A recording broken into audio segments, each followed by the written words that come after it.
नमस्कार दोस्तों, फिर से स्वागत है आपका हमारे चैनल में। और आज हम एक बहुत ही डिटेल में बात करने वाले हैं इस टॉपिक पर कि कई बार क्या होता है दोस्तों, जैसे अपन ऑनलाइन काम करवाते हैं तो जब हम अपने प्रोजेक्ट को अपने डेवलपर से डिस्कस करते हैं तो एक ही वेबसाइट की एक जगह कीमत मिलती है 10,000 रुपये, एक जगह कीमत मिलती है 50,000 रुपये, एक जगह कीमत मिलती है 2,000 रुपये। तो आईटी फील्ड में या वेबसाइट सॉफ्टवेयर की फील्ड में ये अंतर कैसे आ जाते हैं, क्यों आ जाते हैं, एक बहुत ही इंपॉर्टेंट टॉपिक पर आज हमें डिस्कशन करना है। दोस्तों, 4 अलग अलग फैक्टर्स से हमें चेक करना होता है कि कौन सा पॉइंट हमारे लिए सही है। सबसे पहला पॉइंट क्या होता है कि जैसे अगर आज हम कोई काम शुरू करते हैं तो पहला तो होता है हमारा बजट। देखिए, हमें कोई काम शुरू करना है तो सबसे पहले हमें अपना बजट तो डिसाइड करना ही होता है। जैसे एक एग्जांपल हम लेके चलते हैं कि हमारी कोई संस्था है और हम अपनी संस्था की एक वेबसाइट बनवाना चाहते हैं। तो संस्था की वेबसाइट हम बनवाना चाहते हैं, सबसे पहले तो हम ये चेक करें कि हम उस वेबसाइट में जो डेटा रखना चाह रहे हैं वो हमारे पास पूरा है। तो हम एक ही बार में पूरा डेटा रख दें। एक ही बार में हमने एक वेबसाइट बनाई, उसमें सारे डेटा पहले से फिक्स कर दिया, तो वो हो गया हमारा एक स्टैटिक वेबसाइट, यानी कि अब उसमें बहुत ज्यादा बदलाव नहीं होंगे। डेटा आया, रख दिया, लोग आएंगे, इंफॉर्मेशन लेंगे, चले जाएंगे। दूसरी वेबसाइट होती है डायनेमिक।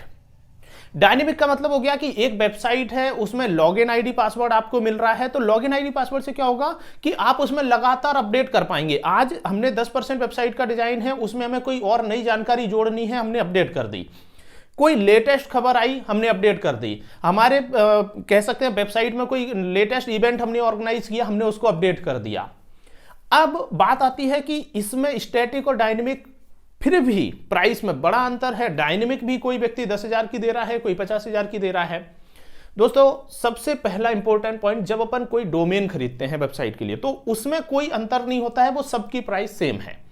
.com आप लोगे, सभी .com डोमेन पहले साल के लिए लेते हैं, लगभग 500, 600, 700 रुपए तक का पड़ता है। उसके बाद फिर से उसमें जो रिन्यूअल है वो थोड़ा सा ज्यादा हो जाता है। तो ये एक नॉर्मल कॉस्ट है। दूसरा फैक्टर होता है दोस्तों होस्टिंग।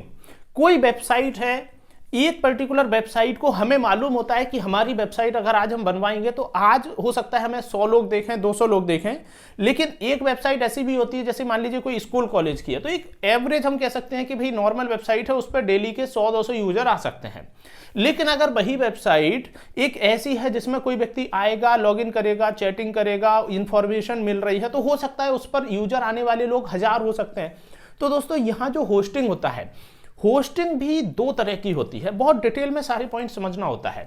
एक होता है जो नॉर्मल वेबसाइट है, 200-500 यूजर आने हैं, हम नॉर्मल होस्टिंग लेंगे 1000-1500 रुपए की और बहुत अच्छा काम हमारा उसमें चल जाएगा।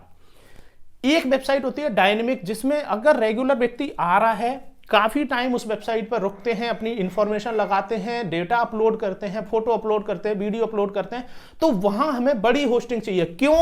क्योंकि उसमें बहुत सारी इमेजेस आ रही हैं, रजिस्ट्रेशन हो रहे हैं, फोटो आ रहे हैं, टेक्स्ट डेटा जो होता है उसका भी साइज होता है, प्लस वीडियो भी आ रहा है। तो वहां पर हमें डायनेमिक वेबसाइट के लिए एक बड़ी होस्टिंग चाहिए, तो वहां हमें जाना पड़ता है VPS सर्वर पर।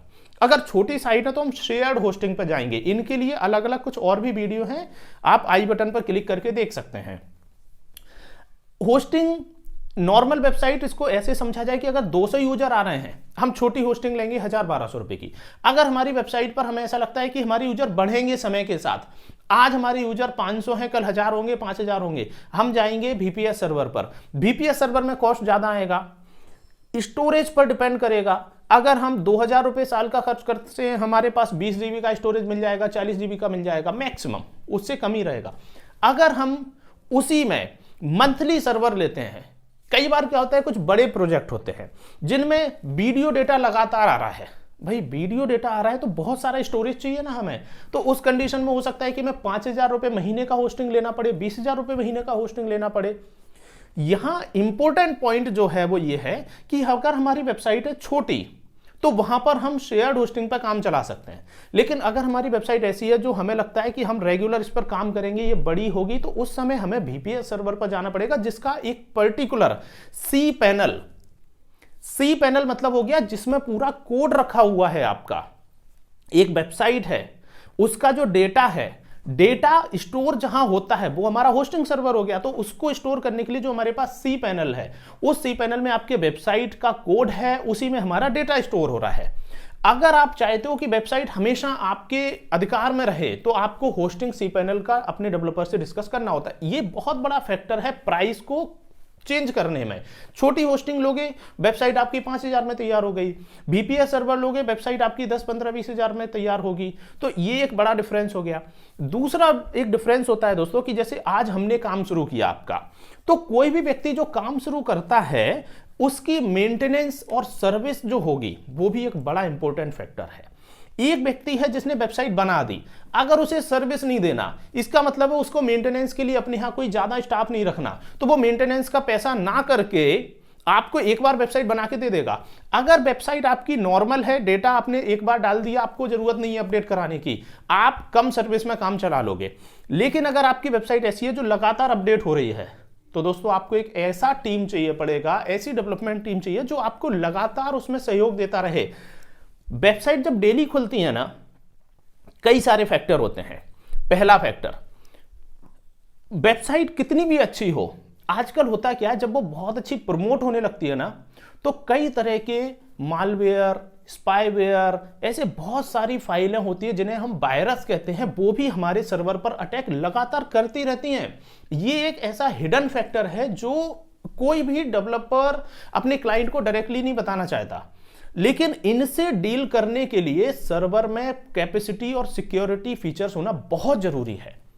ये एक ऐसा डिटेल्ड पॉइंट है दोस्तों जो एक डेवलपर ही अपने आप में समझते हैं। डेवलपमेंट की जो बड़ी टीम होती है, जहां हम कहते हैं कि सेम प्रोजेक्ट 10,000 का और सेम प्रोजेक्ट 50,000 का, 50,000 वाला आपकी गारंटी लेगा कि वेबसाइट में कोई प्रॉब्लम नहीं आएगी, क्योंकि उसे मालूम है सी पैनल है। सी पैनल भी एक होस्टिंग में कई होते हैं, लेकिन उनमें भी सिक्योरिटी रखने के लिए अलग से एडवांस प्लेन कहीं ना कहीं ऐसे फीचर्स हमें लगाने पड़ते हैं। कई ऐसे फीचर आते हैं, बहुत ज्यादा डिटेल या टेक्निकल वर्ड हम यहां यूज नहीं करेंगे, क्लाउड लाइनक्स वगैरह, जो कि सेपरेट रखते हैं सी पैनल को। अगर कोई सर्वर है तो उसमें एंटीवायरस भी होता है, वो खुद से आपके वेबसाइट पर जितने भी अटैक्स हो रहे हैं उनको रोकने का काम करता है।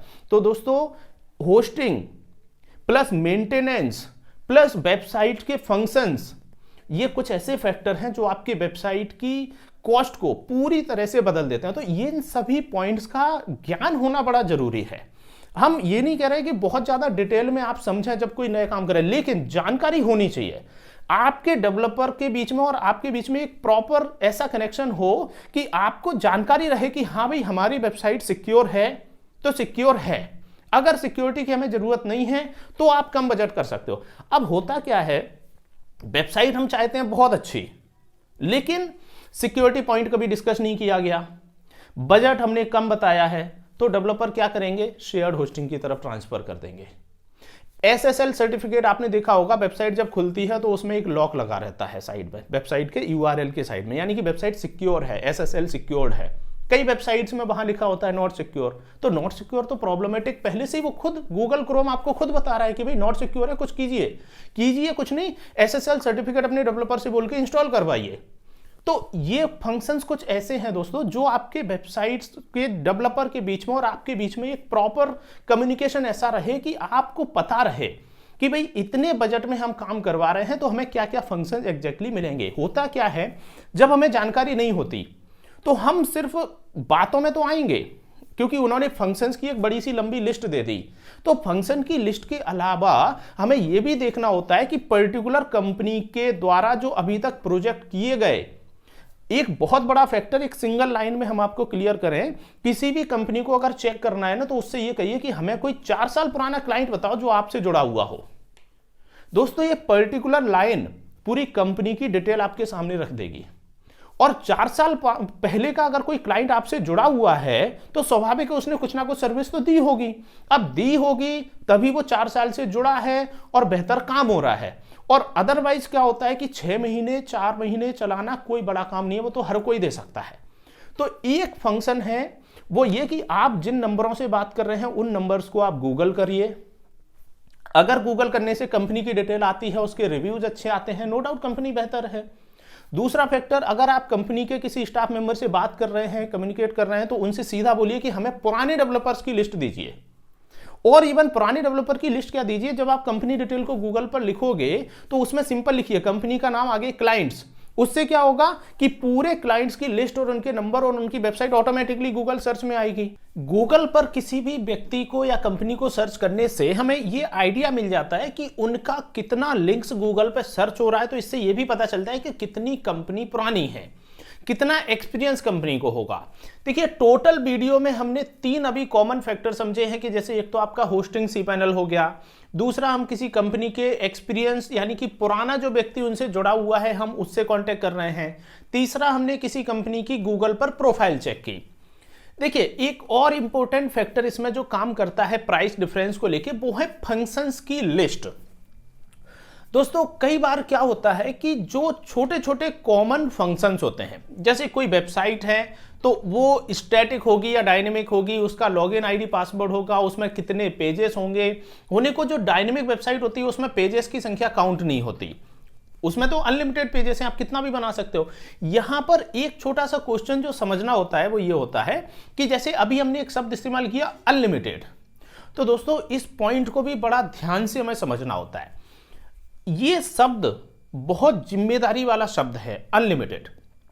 होता क्या है, हम जैसे आपसे कहें कि कोई वेबसाइट है और वो अनलिमिटेड है, एक लाइन हमने जनरल बोल दी तो सुनने में बड़ा अच्छा लगा, लेकिन इनडायरेक्टली एक बहुत क्लियर सी लाइन है कि दुनिया में कोई भी चीज अनलिमिटेड नहीं होती। वेबसाइट है तो उसमें 1 साल के लिए वो डोमेन ले लिया तो 1 साल लिमिट हो गई। होस्टिंग है 1 साल के लिए ले लिया, लिमिट हो गई। होस्टिंग में हमने जो मान लीजिए कोई डेटा हम रख रहे हैं, डेली हम कुछ डेटा लाते हैं, एक न्यूज की वेबसाइट है, डेटा अपलोड करते हैं। डेटा आज अपलोड किया 200 MB, 500 MB, 1000 MB, 50 MB, 100 MB, 100 GB, कभी ना कभी तो उसकी खत्म होने की लिमिट आएगी ना। तो दोस्तों अनलिमिटेड शब्द को भी क्लियर करना बहुत जरूरी। आप किसी भी वेबसाइट पे जाना, उसमें लिखा होता है होस्टिंग अनमीटर्ड, इसका मतलब है कि उसको मापा नहीं जाएगा, लेकिन वहां पर एक स्टार लगा होता है, उसका भी एक कंडीशन है। कंडीशन हर जगह होती हैं। तो अनलिमिटेड वगैरह शब्दों से थोड़ा सा हमें बचना चाहिए, उसको क्लियर करना चाहिए कि अनलिमिटेड का मतलब क्या बाकी है कि हम कितना भी डेटा रख सकते हैं। भाई ऐसी कोई होस्टिंग नहीं होती। आज अगर हम अपने 100 किसी क्लाइंट्स की वेबसाइट बनाते हैं तो हम एक VPS सर्वर या डेडिकेटेड सर्वर खरीदते हैं जिसका हमारा 20-25 हजार रुपए महीने का जाता है। अब एक सर्वर है जिसका हमारा 25 हजार रुपए महीने जा रहा है, तो उसमें हमने अपने 50 क्लाइंट्स का अलग अलग cPanel तैयार कर दिए। ये बात समझ आती है। लेकिन अगर हम ये कहें कि कोई वेबसाइट है जो हमने बनाई आपकी 10,000 रुपए में और हमने बोला कि वो अनलिमिटेड है, तो अनलिमिटेड का मतलब तो ये हुआ कि कभी वो खत्म ही नहीं होगी। तो इस शब्द से थोड़ा सा क्लियर करना बड़ा जरूरी है। दोस्तों यही कुछ फैक्टर्स होते हैं जो किसी भी प्रोजेक्ट की प्राइस को, उसमें क्या कॉन्सेप्ट हमें मिलने वाला है, उसको पूरा का पूरा डिसाइड करते हैं। ये जो हमारा एक टॉपिक था, इस पे हमें और भी डिटेल में बात करनी होगी और इन फ्यूचर के वीडियो में हम जरूर एक एक पॉइंट को क्लियर करके अलग अलग वीडियो बनाएंगे। कुछ हम ऑलरेडी बना भी चुके हैं। अगर आपको वीडियो अच्छे लगते हैं दोस्तों लाइक कीजिए, अगर आपको वीडियो कंटेंट अच्छा नहीं लगता है तो बिल्कुल डिसलाइक कीजिए, इसमें कोई गलत बात नहीं। हमें भी मालूम होना चाहिए कि हम कैसा डेटा आप लोगों को दे रहे हैं। दूसरी बात, जो आप चैनल चलाते हैं या आप अपना खुद का भी इस तरह का अगर कोई कॉन्सेप्ट बना रखा है आपने और आपका कोई क्वेश्चन हो, तो आप बिल्कुल जो YouTube पर जो कमेंट सेक्शन है उसमें आप अपना क्वेश्चन लिखिए। हमारी हमेशा कोशिश रही है कि हर क्वेश्चन का कुछ ना कुछ जवाब हम बिल्कुल देते हैं। तो यदि कोई क्वेश्चन है तो आप हमें कमेंट कीजिए। चैनल अच्छा लगता है सब्सक्राइब कीजिए। बहुत बहुत धन्यवाद।